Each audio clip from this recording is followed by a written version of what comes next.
الحمد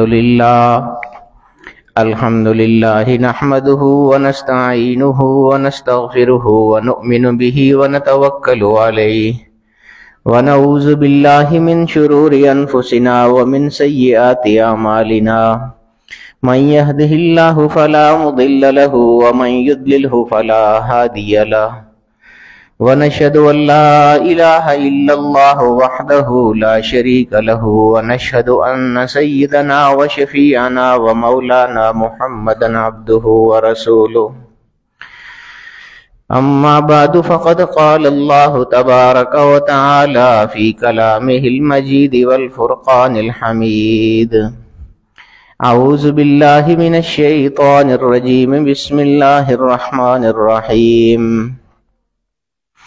فاذكروني أذكركم واشكروا لي ولا تكفرون وقال تعالى في شان حبيبه مخبرا وآمرا إن الله وملائكته يصلون على النبي يا أيها الذين آمنوا صلوا عليه وسلموا تسليما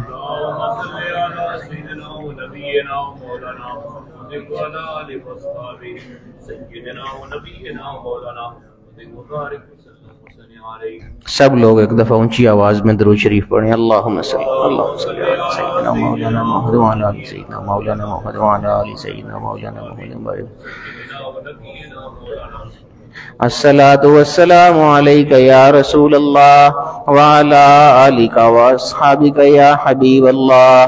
الصلاة والسلام علیک یا شفیع المذنبین وعلى آلك وأصحابك يا رحمة للعالمين.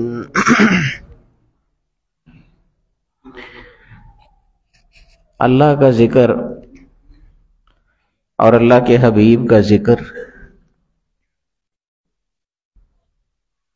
میرا خیال ہے کہ ان دو ہستیوں کا اگر ذکر کیا جائے تو اللہ پاک نے جو ہم کو زبان دی ہے اس کا حق ادا پورا ہو جاتا ہے.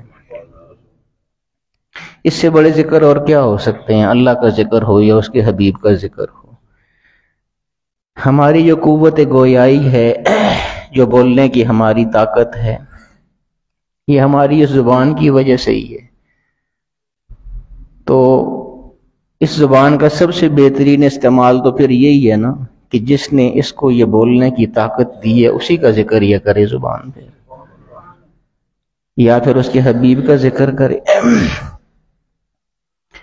اللہ پاک نے ہم کو یہ زندگی عطا فرمائی ہے، اس زندگی میں بے شمار نعمتیں عطا فرمائی ہیں، جسمانی طور پر بے شمار نعمتیں عطا فرمائی ہیں اور معاشرتی طور پر بے شمار نعمتیں، رہنے کے لیے بے تحاشا نعمتیں، زمین پر بے تحاشا نعمتیں، پھلوں کی صورت میں بے تحاشا نعمتیں. فَبِأَيِّ آلَاءِ رَبِّكُمَا تُكَذِّبَانِ. اللہ کا ذکر اور اللہ کے حبیب کا ذکر میرا خیال ہے کہ ان دو ہستیوں کا اگر ذکر کیا جائے تو اللہ پاک نے جو ہم کو زبان دی ہے اس کا حق ادا پورا ہو جاتا ہے. اس سے بڑے ذکر اور کیا ہو سکتے ہیں؟ اللہ کا ذکر ہو یا اس کے حبیب کا ذکر ہو. ہماری جو قوت گویائی ہے، بولنے کی ہماری طاقت ہے، یہ ہماری اس زبان کی وجہ سے ہی ہے. تو اس زبان کا سب سے بہترین استعمال تو پھر یہی ہے نا کہ جس نے اس کو یہ بولنے کی طاقت دی ہے اسی کا ذکر یہ کرے زبان پہ، یا پھر اس کے حبیب کا ذکر کرے. اللہ پاک نے ہم کو یہ زندگی عطا فرمائی ہے، اس زندگی میں بے شمار نعمتیں عطا فرمائی ہیں، جسمانی طور پر بے شمار نعمتیں عطا فرمائی ہیں اور معاشرتی طور پر بے شمار نعمتیں، رہنے کے لیے بے تحاشا نعمتیں، زمین پر بے تحاشا نعمتیں، پھلوں کی صورت میں بے تحاشا نعمتیں. فَبِأَيِّ آلَاءِ رَبِّكُمَا تُكَذِّبَانِ. اپنے رب کی کس کس نعمت کو جھٹلاؤ گے، کس کس کا انکار کرو گے؟ تو اتنی زیادہ اللہ پاک نے نعمتیں عطا فرمائی ہیں. یہ بھی آپ جانتے ہیں کہ اللہ رب العالمین غنی ہے، بادشاہ ہے.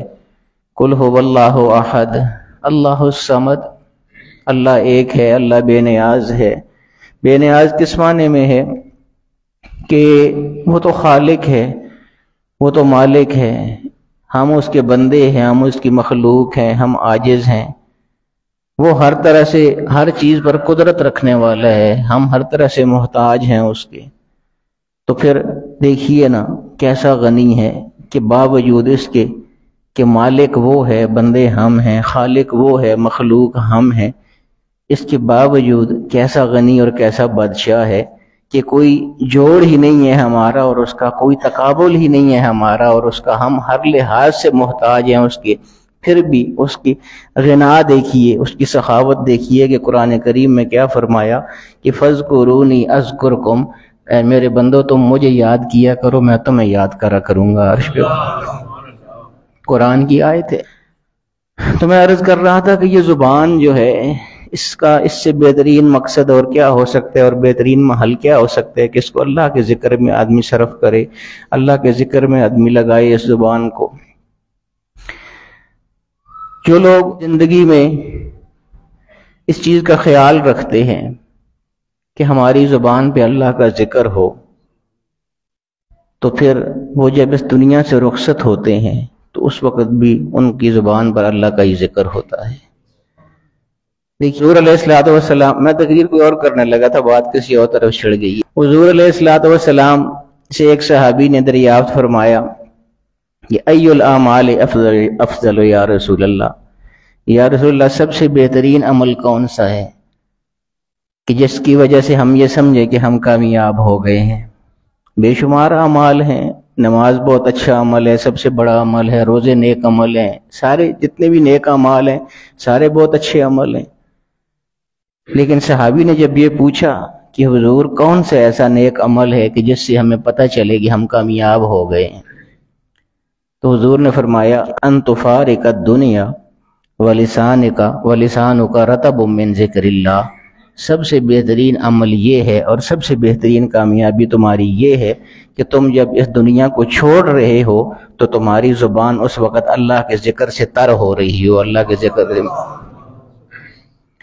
بہت مشکل لمحہ ہوتا ہے دوست، آخری وقت اب ہے نہیں ہے نا ہمارا، اس لیے ہمیں پتہ نہیں ہے کہ وہ آخری وقت کیسا ہوتا ہے۔ ہم یہی سمجھتے ہیں کہ جیسے ابھی ہم ہیں ایسا ہی ہمارا آخری وقت ہوگا، ایسا تو نہیں ہوتا ہے۔ کیا پتہ کیا کیا معذوریاں ہم کو آج جکڑیں گی، کیا کیا محتاجیاں آئیں گی، کیا کیا بیماریاں آئیں گی۔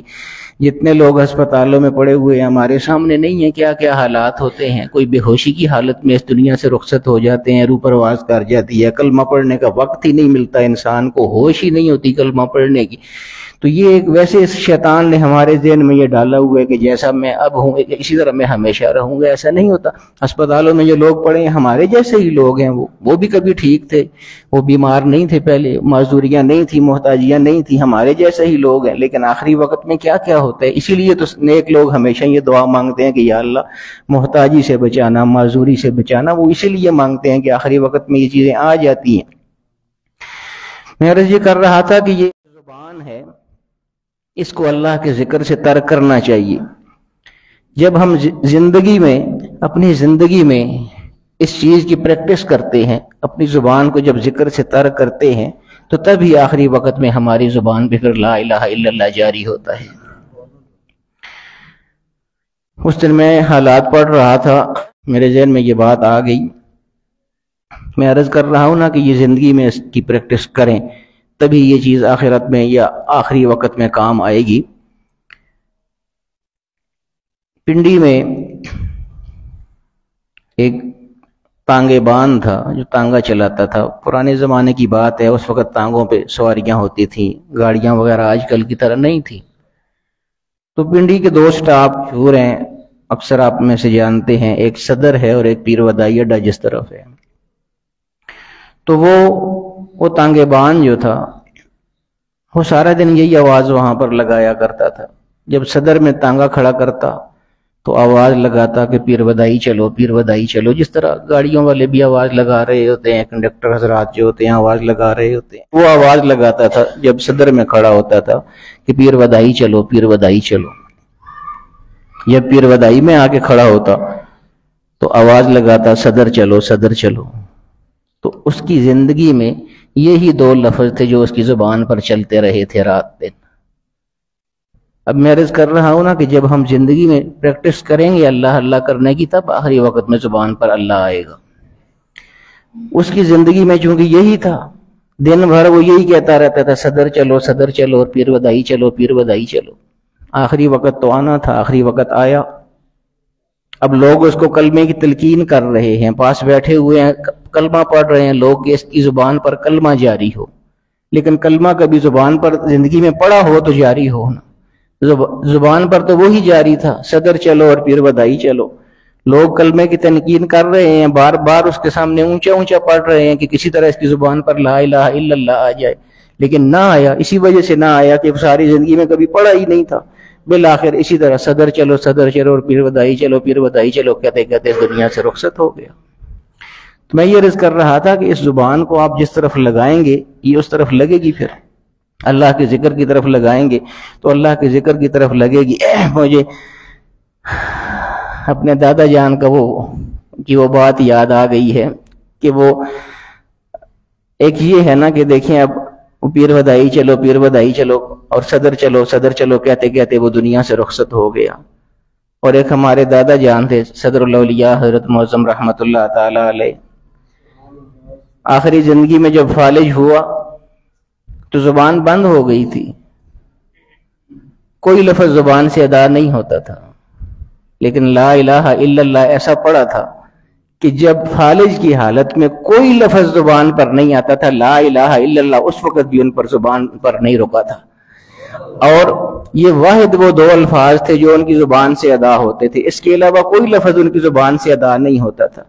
حضرت صاحب فرماتے ہیں کہ ہم جب ان سے کسی کے بارے میں پوچھتے تھے تو انہوں نے آگے سے ہاں کہنا ہوتا تھا، تو ہاں تو اب نہیں کہہ سکتے نا کیونکہ زبان ساتھ نہیں دیتی تھی، تو پھر سارے ہلا کے تو کہتے تھے لا الہ الا اللہ لا الہ الا اللہ، یعنی مطلب اس کا مطلب یہ ہے کہ ہاں، اور اگر کبھی نہ کرنا ہوتا تھا تو پھر لا الہ الا اللہ لا الہ، یعنی لا الہ الا اللہ ہر وقت زبان پر رہتا تھا۔ اور جب ایسا لا الہ الا اللہ بقایا تھا تو پھر جب آخری وقت آیا تب بھی لا الہ الا اللہ ہی پڑھتے ہوئے دنیا سے رخصت ہو گئے۔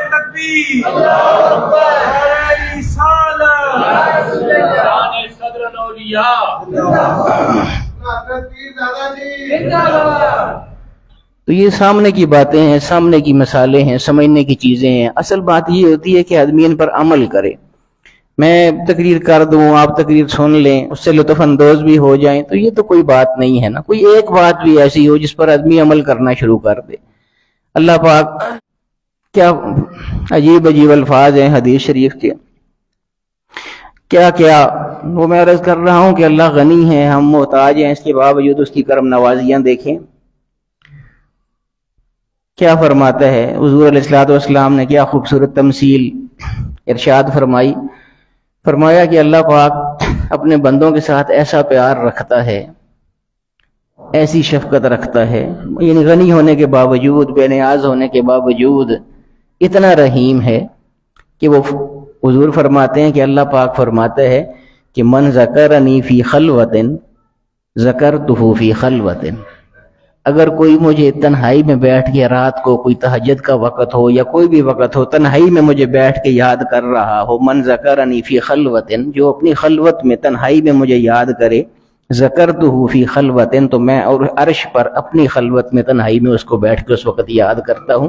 ومن ذکرنی فی ملأ، اور جو میرا ذکر کرے کسی جماعت میں، جس طرح بھی آپ سب لوگ محفل میں بیٹھے ہیں، جماعت میں بیٹھے ہیں، ومن ذکرنی فی ملأ، تو جو مجھے محفل میں یا مجلس میں بیٹھ کے یاد کرتا ہے، ذکرتہ فی ملأ خیر منہ، تو میں ایسی جماعت میں اس کو یاد کر رہا ہوتا ہوں جو اس جماعت سے زیادہ بہتر ہوتی ہے، یعنی فرشتوں میں اس کا میں تذکرہ کر رہا ہوتا ہوں، فرشتے میں اس کا ذکر کر رہا ہوتا ہوں۔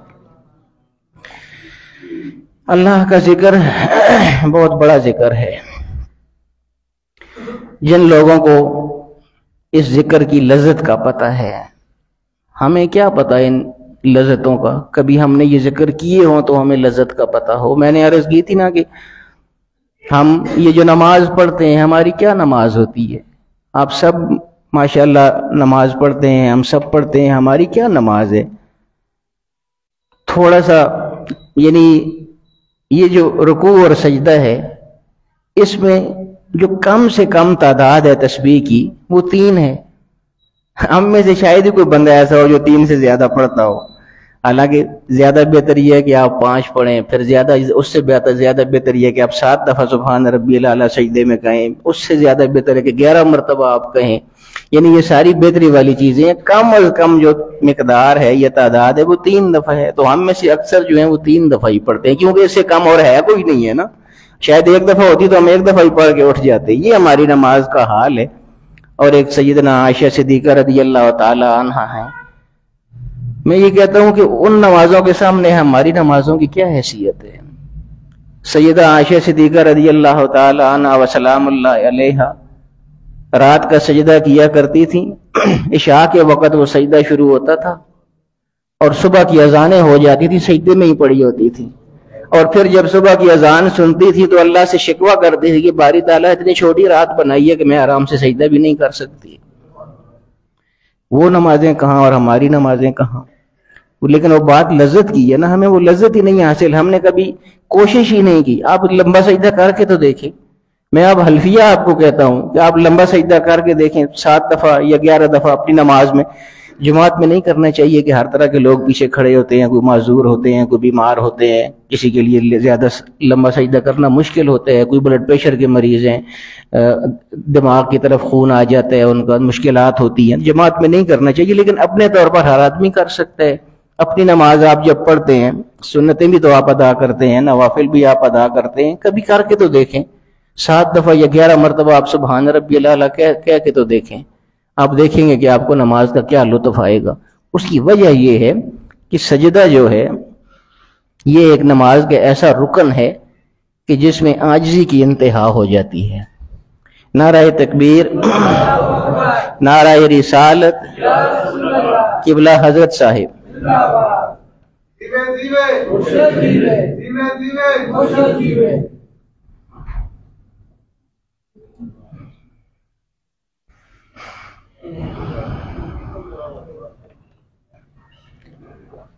تو یہ نماز کو خشوع کے ساتھ پڑھنے کی کوشش کریں. نماز کو جو اس کا ایک وقار ہے، ایک تمکنت ہے اس کے ساتھ پڑھنے کی کوشش کریں. نماز ہم کیوں پڑھتے ہیں؟ دیکھیں، جب نماز کے لیے ہم آتے ہیں تو ہم اللہ کی بارگاہ میں حاضر ہوتے ہیں. میں اکثر کہا کرتا ہوں یہ کوئی دنیاوی رسم تو نہیں ہے. اس کو ہم نے کیوں رسم سمجھا ہوا ہے؟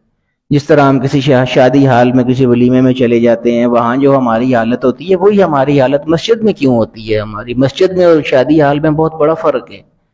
شادی حال ایک دنیاوی رسموں کی جگہ ہے، مسجد اللہ کا گھر ہے، دینی عبادت کا مرکز ہے. اور پھر جب نماز پڑھتے ہیں تو وہ تو آپ براہ راست اللہ رب العالمین کے ساتھ ہم کلام ہو رہے ہوتے ہیں. یعنی اللہ رب اس حد تک آتا ہے، حدیث شریف میں آتا ہے کہ نماز میں تمہاری ایسی صورت ہونی چاہیے کہ لم تبکو فتباکو. چاہیے تو یہ کہ تم جب نماز پڑھ رہے ہو تو تمہاری آنکھوں سے آنسو جاری ہوں، ایسی حال میں تم نماز پڑھو. لیکن اگر ایسا نہ ہو سکے تو فتباکو، کم سے کم شکل اپنی رونے جیسی بنا لیا کرو. اللہ پاک شکل دیکھ کے بھی کرم فرما دیتا ہے. تو یہ سارے نماز کے آداب ہیں. ہم میں سے کون ان چیزوں کا خیال رکھتا ہے؟ ہمیں کب ان آداب کا خیال رہا ہے؟ ہم تو نماز ایسے پڑھتے ہیں، وہ میں اکثر کہا کرتا ہوں، ہماری زبان میں کہتے ہیں ککڑ چونگا پہ مارتے ہیں. ہماری تو وہ زبان ہوتی ہے، مرغے کی طرح چونچے مار رہے ہوتے ہیں، جلدی سے جلدی نماز پڑھنے کی کوشش کرتے ہیں. حالانکہ میں نے آپ کو بتایا کہ اللہ رب العالمین کو زیادہ نمازوں سے کوئی دلچسپی نہیں ہے. کئی لوگ ایسے ہوتے ہیں جو نماز تیز تیز پڑھتے ہیں، نماز کے بعد وہ کئی 4 نفل پڑھ دیں گے، کئی 8 نفل پڑھ دیں گے.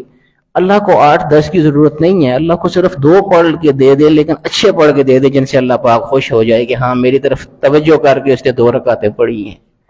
تو اللہ رب العالمین زیادہ مقدار نہیں چاہیے، بلکہ اس کو اچھا معیار چاہیے اللہ رب العالمین کو. تو یہ میں عرض کر رہا تھا کہ لذت جن لوگوں کو مل جاتی ہے نماز میں، اللہ رب العالمین کے سامنے جب وہ قیام کرتے ہیں، اس کے سامنے جو رکوع کرتے ہیں، اور اللہ رب العالمین کا نام جو ذکر ہے اس کی اتنی لذت ہے. وہ تو جن کو یہ لذت ملتی ہے ان سے پوچھیں نا. حضرت ابراہیم علیہ السلام کا وہ مشہور واقعہ ہے، مختصراً میں آپ کو بتا دیتا ہوں اللہ کے ذکر کے حوالے سے. حضرت ابراہیم علیہ السلام کو اللہ پاک نے اپنا خلیل قرار دیا ہے، خلیل اللہ ہے. حبیب کا معنی بھی دوست ہوتا ہے، صدیق کا معنی بھی دوست ہوتا ہے، خلیل کا معنی بھی دوست ہوتا ہے، لیکن ان میں فرق ہوتا ہے۔ خلیل خلال سے بنا ہے، جس طرح ہم داڑھی میں خلال کرتے ہیں تو ہماری انگلیاں جو ہیں داڑھی کے اندر پیوست ہو جاتی ہیں، اور خلال یہ ہماری یعنی انگلیوں کا ایک دوسرے کے اندر پیوست ہو جانا، مطلب یہ کہ بہت گہرا جب تعلق ہوتا ہے، اس سے خلت سے نکلا ہے خلیل اور خلال، یعنی ایسی محبت کہ ایک دوسرے میں پوری طرح جو پیوست ہو جائے۔ حضرت ابراہیم علیہ السلام کو اللہ پاک نے خلیل کا مرتبہ عطا فرمایا، یعنی ایسا دوست جو کہ خلیل ہے۔ اب بہت گہری دوستی ہے یہ۔ حضرت جبریل امین علیہ السلام نے عرض کی کہ باری تعالیٰ بہت بڑا مقام عطا فرمایا ہے تو نے حضرت ابراہیم کو، اپنا دوست بنا دیا ہے۔ اللہ کا دوست ہونا ہی بہت بڑی بات، جس کو اللہ رب العالمین اپنا دوست قرار دے یہی بہت بڑا مقام ہے۔ پھر خلیل ہونا، دوست میں بھی آگے خلیل والے مقام پہ ہونا، کہ خلیل والا دوست، ایسا دوست جو خلیل بھی ہو، یہ تو بہت ہی بڑا مقام ہے۔ تو جبریل امین نے عرض کی کہ باری تعالیٰ یہ دیکھنا چاہتا ہوں کہ اتنا بڑا انعام تو نے کیوں ان کو عطا فرمایا ہے، کس بنا پر عطا فرمایا ہے؟ تو اللہ پاک نے فرمایا کہ ٹھیک ہے جبریل، دیکھ لے، جا کے آزما لے تو۔ حضرت جبریل جہاں حضرت ابراہیم علیہ السلام رہتے تھے وہاں ان کے قریب، ان کے گھر کے قریب ایک ٹیلا تھا، ایک پہاڑی سی تھی، اس پر آ کے کھڑے ہوئے، انسانی اس میں جسم میں انسانی روپ میں آ کے کھڑے ہوئے، ہے تو وہ ظاہر فرشتوں کے سردار ہیں لیکن انسانی روپ میں آ کے وہاں پر ٹیلے پر کھڑے ہوئے۔ اور اب میں اللہ کے ذکر کی بات کر رہا تھا نا، ہماری زبانوں پہ اللہ کا ذکر جاری نہیں ہوتا، نہ ہمیں اس کی چاشنی اور لذت کا پتہ ہوتا ہے۔ صرف ایک لفظ حضرت جبریل نے بولا تھا، اللہ۔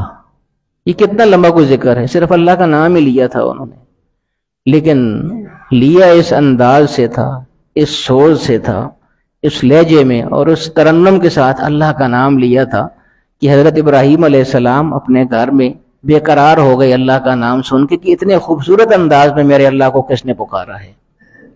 باہر نکلے تو دیکھا سامنے ٹیلے پہ ایک آدمی کھڑا ہے، اور تو کوئی تھا نہیں، ان کے پاس چلے گئے، حضرت جبریل کے پاس چلے گئے اور جا کے فرمانے لگے کہ اے نوجوان سن، ابھی مجھے اللہ کہنے کی آواز آئی ہے، تو کیا تو نے وہ کہا تھا؟ انہوں نے کہا جی ہاں میں نے ہی کہا تھا، اور میں ہی اس طرح کہتا ہوں۔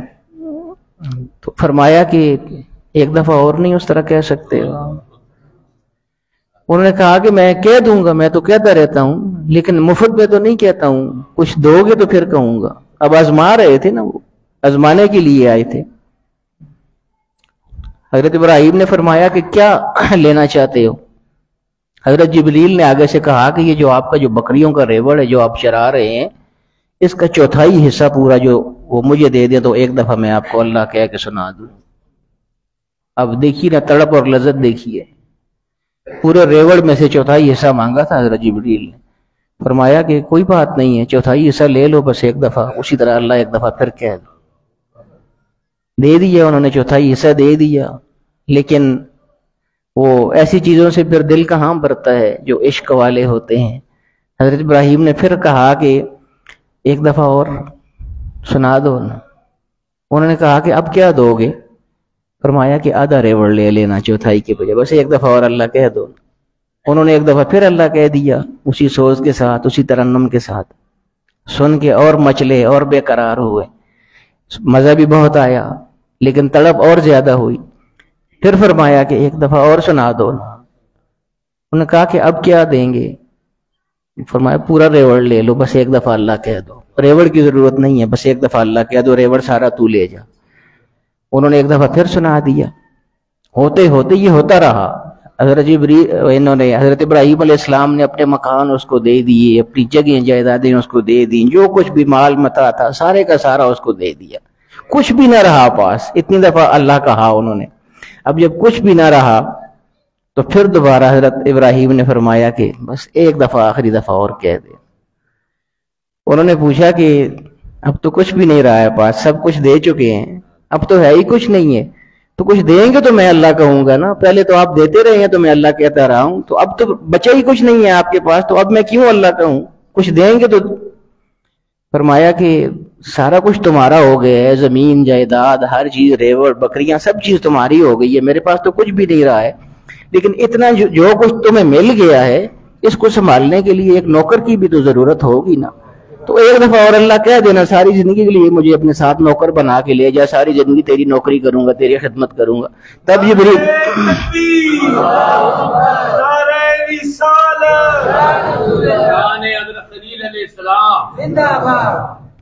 تب حضرت جبریل نے عرض کی کہ حضور میں جبریل امین ہوں، مجھے نہ آپ کی بھیڑ بکریوں سے کوئی غرض ہے، نہ آپ کی جائیدادوں سے، نہ آپ کی کسی چیز سے مجھے کوئی غرض نہیں ہے، بس یہی دیکھنا چاہتا تھا کہ اللہ پاک نے آپ کو خلیل والا مقام کیوں عطا فرمایا ہے۔ تو حضور میں نے دیکھ لیا ہے واقعی آپ خلیل بننے کے قابل ہیں، اللہ پاک نے صحیح آپ کو خلیل بنایا ہے۔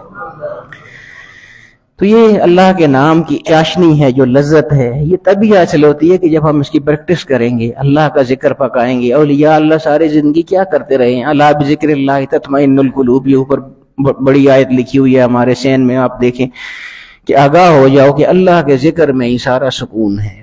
سکون اگر ملے گا تو اللہ کے ذکر سے ملے گا۔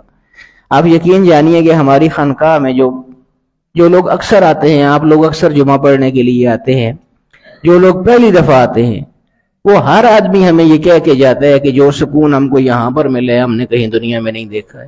تو کوئی اور وجہ تو نہیں ہے نا، وہ ہمارے دادا جان اللہ اللہ یہاں پہ کرتے رہے تھے اور حضرت صاحب اللہ اللہ کر کے ساری زندگی گزار رہے ہیں، یہی سکون ہے یہاں پر۔